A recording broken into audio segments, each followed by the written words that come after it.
বাসর রাতে স্বামী দেখতে পারলো স্ত্রীর পেট সেলাই করা। আর তারপর কি হয়েছিল শুনলে আপনি অবাক হয়ে যাবেন। প্লিজ ভাই ভিডিওটা দেখার সাথে সাথে একটা শেয়ার করে দিবেন, তাহলে অনেকেই ভিডিওটা দেখতে পারবে। বাসর রাতে স্বামী যখন স্ত্রীর কাছে আসলো আর তখন স্বামী দেখতে পারলো স্ত্রীর পেট সেলাই করা। আর তখন স্বামীরও সন্দেহ হচ্ছিল। তখন স্বামী স্ত্রীকে জিজ্ঞেস করলো, কি ব্যাপার, তোমার পেটে সেলাই দাগ কেন?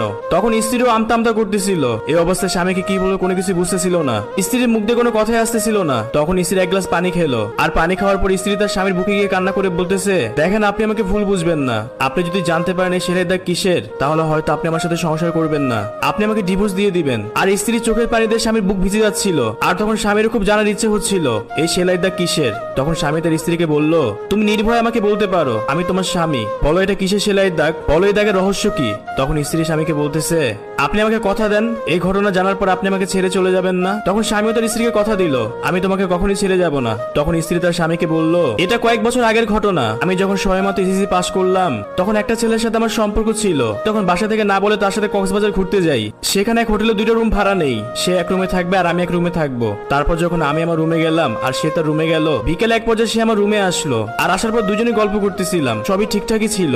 তখন সে আমার কাছে এসে বলল, সে নাকি আমার কাছে অনেক ভালোবাসা চায়, যেটা একান্তই ভালোবাসা, যেটা শুধুমাত্র স্বামী স্ত্রীর সাথে হয়ে থাকে, যা আপনি ভালো করেই বুঝতেছেন। আর যখন আমি আমার ভালোবাসা মানুষের কাছ থেকে কথা শুনলাম তখন আমি অবাক হয়ে গেলাম, এগুলো সে কি বলতেছে। তখন সাথে সাথে আমি তাকে না করে দিলাম। আর তখন আমি আমার ভালোবাসা মানুষকে বললাম, এগুলো বিয়ের আগে ঠিক না, যদি এগুলো করতে হয় তাহলে বিয়ের পরে করব, এর আগে কখনোই করতে পারবো না। আর তখন আমার ভালোবাসা মানুষ আমাকে অনেক করে বুঝাইতেছিল, আমি তোমাকে 1 মাস পরে বিয়ে করব।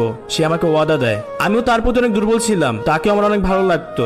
একটা ছেলে কখন এত কাছে আমার আসে নাই। আর তখন আমিও রাজি হয়ে গেলাম। সেদিন 7টা দিন একসাথে কাটালাম। একটু দাঁড়ান, আপনি কই থেকে ভিডিওটা দেখতেছেন একটু কমেন্ট করে বলবেন, তাহলে আমার কাছেও ভালো লাগবে। আর যদি আপনি আমাকে ফলো না দিয়ে থাকেন অবশ্যই ফলো করে যাবেন। যাই হোক, তারপর দিন সকালে যখন আমি ঘুম থেকে উঠলাম আর যখন আমি গোসল করে রুমে আসলাম তখন দেখি সেই মানুষটা রুমে নাই। তখন আমিও ভাবতেছিলাম হয়তোবা নিচে গেছে বা বাইরে একটু ঘুরতে গেছে। আর এভাবে যখন 2-3 ঘন্টার মতো হয়ে গেল তখন আমারও চিন্তা হচ্ছিল। তখন আমিও তার নাম্বারে ফোন দিলাম আর ফোন দিয়ে দেখলাম তার নাম্বার বন্ধ। আমি তাকে পাগলের মতো ফোন করতেছিলাম কিন্তু তার নাম্বার শুধু বন্ধই বলতেছিল। আর কিছুক্ষণ পর দেখি আমার নাম্বারে একটা মেসেজ আসলো, দেখো আমি কাজের জন্য ঢাকা চলে আসছি, বালিশের নিচে তোমার জন্য 2000 টাকা রেখে আসছি, তুমি এই টাকা নিয়ে বাসায় চলে যেও। আর ওই মুহূর্তে আমি কি করবো কোনো কিছু বুঝতেছিলাম না, আমি কোনো কিছু চিনতাম না। আর তারপর বিকেলে আমি বাসায় চলে আসলাম। যখন আমার মা আমাকে দেখলেন তখন মা আমাকে জিজ্ঞেস করলেন, কি ব্যাপার, তুই না তোর ফ্রেন্ডের বাসায় ঘুরতে গিয়েছিস, তোর না আগামীকালকে আসার কথা, তুই দেখি আজকে চলে আসছিস। তখন আমি আমার মাকে বললাম, আমার কোনো কিছুই ভালো লাগতেছে না, আমি তোমার সাথে পরে কথা বলবো। আর এটা বলে আমি আমার রুমে চলে গেলাম আর রুমে দরজা আটকে দিলাম। তখন বারবার আমার ভালোবাসার মানুষটাকে ফোন করতেছিলাম কিন্তু বারে বারে তার ফোনটা বন্ধ বলতেছিল। তখন আমার কাছে মনে হচ্ছিল আমি হয়তো একটা ভুল মানুষের পাল্লায় পড়ছিলাম, আমি হয়তো একটা ভুল মানুষকে ভালোবাসছিলাম। 7টা দিন কান্না করতাম, কাউকে কোনো কিছু বলতেও পারতাম না, নিজের কষ্ট নিজের কাছে রেখে দিতাম। আর এভাবে যখন 3-4 মাসের মতো হয়ে গেল, একদিন আমার খুব মাথা ঘোরাচ্ছিল আর বমি বমি হচ্ছিল। আমার ভিতরে কিছু পরিবর্তন দেখতেছিলাম। তখন আমার মনে হচ্ছিল আমি হয়তো বা মা হব। তখন আরো বেশি চিন্তায় পড়ে গেলাম, আমি কি করে আমার পরিবারের লোককে এই কথাগুলো শেয়ার করব। আমার তো বাবা নাই, থাকার ভিতরে শুধু মাই আছে। আর মা যদি এগুলো জানতে পারে মা আমাকে মেরেই ফেলবে। একদিন মা আমাকে লক্ষ্য করে বুঝতে পারলো নিশ্চয়ই আমার ভিতরে কোনো একটা ঘাবলা আছে।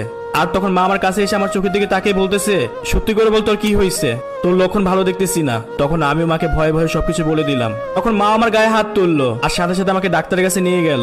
যখন ডাক্তার সবকিছু পরীক্ষা করলো আর তখন ডাক্তার জানিয়ে দিল আমার নাকি বাচ্চা হবে। আর তখন মা ডাক্তারকে সবকিছু খুলে বলল। ডাক্তার মাকে বলল যত কিছু ছোটখাটো সিজার করতে হবে, এছাড়া আমরা এরকম পেশেন্টকে অ্যাকসেপ্ট করি না। তখন ডাক্তার এটাও বলল, আমি ভালো করে বুঝতে পারছি আপনাদের সাথে খারাপ কিছু একটা হয়েছে। আর তারপর মেয়েটার অপারেশনও হলো। তখন মেয়েটার মা মেয়েটাকে বলতেছে, তোর সাথে যার সাথে বিয়ে হবে, বিয়ে হওয়ার আগে তুই কখনো তোর স্বামীকে এই ধরনের কথা বলবি না, তোর সাথে যা যা হয়েছে।